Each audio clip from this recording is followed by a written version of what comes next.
Michelle på Storbrug, dansk område, men altså, så er det jo ligesom givet Israel til, at man er små. Så er det mit danske hold, det har altså ikke kunnet sammen med danske udøvere. Det er ikke Frederiksborg, der hedder lige bag ved mig, der har Johanna Ekstrøm, som Frederiksborg Hendes Leitner, og jeg sidder på, som er Frederiksborg Hendes USA. Hanna, hun er fra Sverige. Efter Hanna, så har vi Lotte, hun er også fra Sverige.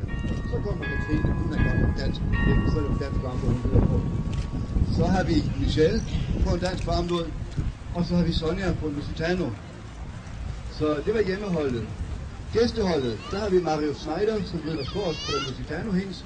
Det var ham, der kom ind med falken på hånden. Han rider forrest på skimlen. Bagved Mario Schneider. Marius kommer fra Tyskland med sin hest. Bagved Marius, så kommer Gert, som er Norrbotten, som er fra Norge. Og han rider på en dølehest. Og det er en koldblodstraver, og han går vedløb. Så han har været ude at tjene nogle penge i sidste uge, så han kom ned og hilse på os. Og hygge sig med os. Bagved Gert,